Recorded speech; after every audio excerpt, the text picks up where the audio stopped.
Быстро доставить пациента из села в медицинский центр во время распутицы зачастую можно только по воздуху. Экстренная медпомощь и медицинская эвакуация оказывается санитарной авиацией, которая базируется в Якутске и 7 районных филиалах – в Среднеколымске, Батагае, Нерюбе, Мирном, Тикси, Нерюнгри и Ленске.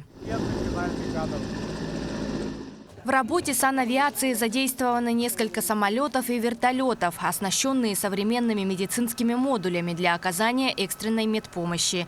Ситуации, когда счет идет на минуты и даже на секунды – это стандартные будни сотрудников Центра медицины катастроф. Тревожные вызовы на телефон оперативного дежурного поступают каждый день. Но перед тем, как принять решение о вылете и об эвакуации больных, организовывается коллегия из врачей, которые принимают окончательное решение. Поступают они посредством защищенной электронной сети, VIPNet, заявки обрабатываются, продумывается логистика вылета.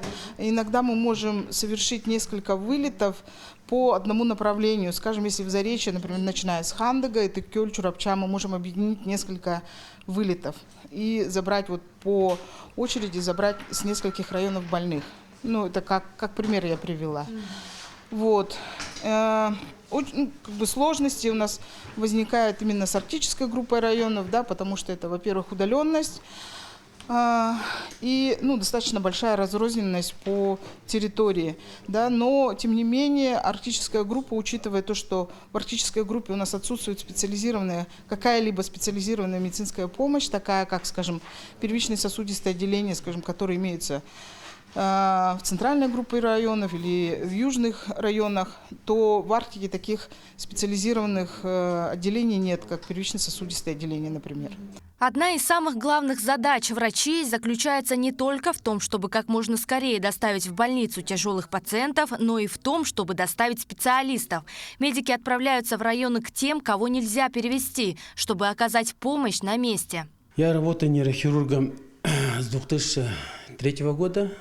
Когда начал работать в детской нейрохирургии, летом, как раз во время ИСЭХа, поступила девочка с травмой головного мозга. Упал мотоцикл на голову. Это было в Сунтарах. Вызов поступил, и мы полетели в Сунтарах, прооперировали. Во время операции свет ушел. И в это время анестезиолог Алексей, фамилию не помню, и он ручной наркоз давал, потому что аппарат, электричество ушло, поэтому аппарат не работал. Благополучно мы эту девочку 3-летнюю или 4-летнюю прооперировали. Каждый вылет – это шанс на жизнь. За первый квартал этого года выполнено более 600 вызовов. Оказана помощь порядка 900 больным. Врачи работают в экстремальных условиях круглые сутки. С собой берут только все самое необходимое. Так выглядит рюкзак врача-реаниматолога медицины катастроф. Здесь находится все самое необходимое. Сухой паёк на 1 день, теплые вещи и, конечно же, самое главное – резиновые сапоги. Он весит не менее 20 килограмм. Мне лично поднять этот рюкзак очень сложно. Санавиация каждый день отправляется в отдаленные районы Якутии. Очередной вызов поступил в Тампонский и Усть-Алданский районы. Прежде чем вылететь, предполетный досмотр, проверка оборудования и можно отправляться в путь. В этот раз заявка поступила из поселка Джибарики-Хая Тампонского района. У 61-летней якутянки подозрение на 2-й инсульт. Врачи поселка до прилета бригады оказали помощь как могли и оперативно направили заявку на транспортировку. Много капельниц поставили. Сейчас не проедешь. Да, вертолетом. После нормализации состояния жительницу поселка транспортируют в районный центр. Путь на машине из Джибарики-Хая до Хандаги занял бы почти 3 часа, но медлить нельзя. Каждая потерянная минута может стоить человеку жизни. Пациенту с подобным диагнозом лечение нужно начинать как можно скорее. Полеты в основном выполняются на вертолете, где есть все необходимое. Кислород, аппарат искусственной вентиляции легких, а также кардиомонитор. Другими словами, все для оказания медицинской помощи в полевых условиях, даже самым тяжелым пациентам. Спустя 10 минут полета в Хандыге медики скорой помощи уже готовы принять и передать другого пациента, которого нужно доставить в Якутск. Инфаркты, травмы при ДТП, сложные роды. Санавиация приходит на помощь в экстренных случаях. В бригаде специалистов сегодня фельдшер и врач-анестезиолог-реаниматолог Василий Заровняев. В профессии уже больше 10 лет. Работа нравится тем, что видят качество выполняемой работы, вылеченные, пролеченные пациенты. Это успех. За один рейс по направлению, например, в Заречные районы мы попутно выполняем попутные тоже рейсы, попутные заявки пациентов. Например, вот Хандыганское направление мы можем вообще и самолетом тоже также северные районы больных пациентов совмещаем рейс. И также мы доставляем кровь по заявкам районных больниц ССК. И также и эвакуацию тоже выполняем с этого года, которые приличные в городе якутской больные. Обратно эвакуацию выполняем по месту жительства тяжелых пациентов, которые... В полете поступает еще одна заявка из Усть-Алданского района села Барагонцы. Бригада реагирует на вызов. После проверки жизненно важных показателей беременной пациентки вертолет берет курс на Якутск. Спустя почти 6 часов после взлета вертолет вновь приземляется на посадочную площадку. И уже карета Центра медицины катастроф с мигалками едет в республиканскую больницу номер 2. В настоящее время в штате Центра медицины катастроф более 100 сотрудников, среди которых фельдшер выездной бригады Егор Беленков. С детства мечтал стать пилотом сначала. Всегда играл во дворе и смотрел, как вертолет прилетает на задание. Вот смотрю, уже хотелось на вертолете летать. И потом свою жизнь связал с медициной, поступил в медицинский колледж и после этого работал на скорой помощи. И после этого, когда уже штат начал расширяться, медицинских катастроф, уже поступил на постоянную работу. Беременную пациентку Валентину Лыткину бригада отвозит в перинатальный центр. Я сейчас в 36-м неделе. Сегодня я обратилась из-за тонуса. Воздушный транспорт особенно важен в условиях удаленности населенных пунктов.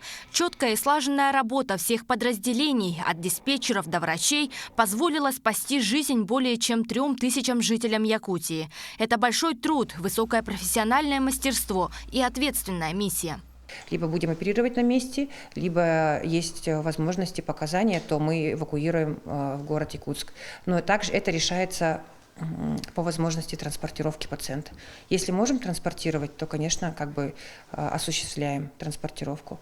Если все-таки риски высокие летального исхода пациента, то помощь оказывается на месте. Риски во время транспортировки на воздушном судне тоже есть.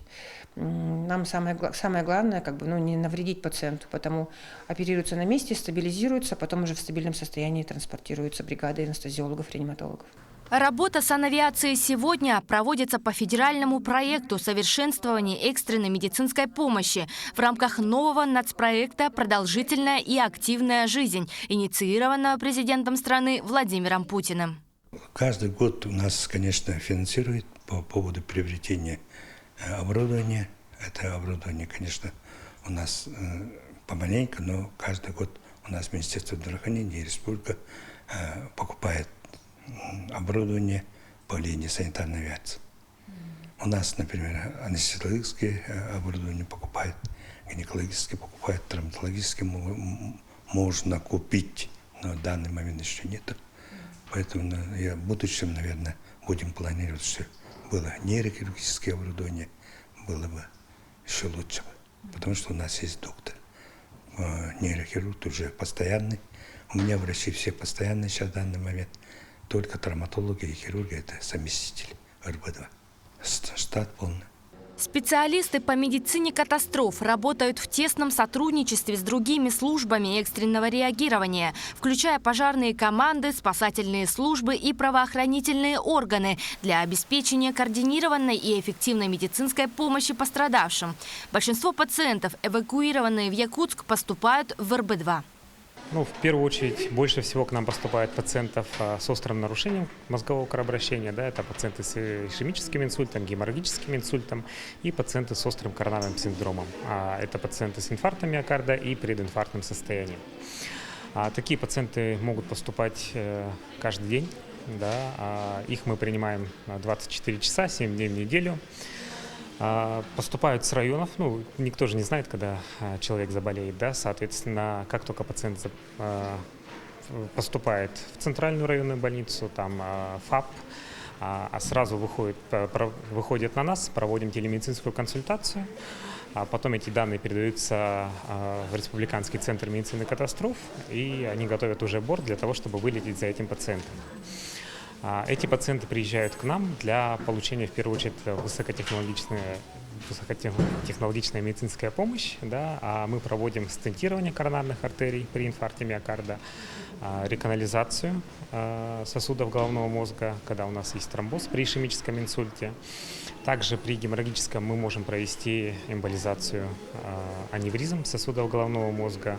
И также у нас есть нейрохирурги, которые проводят экстренные операции. Работа врачей Центра медицины катастроф требует не только профессионализма, но и огромной человечности. Они сталкиваются с тяжелыми ситуациями, где каждое решение может иметь серьезные последствия. Специалисты Центра медицины катастроф регулярно участвуют в учениях. Это позволяет повысить уровень готовности системы здравоохранения республики к различным угрозам.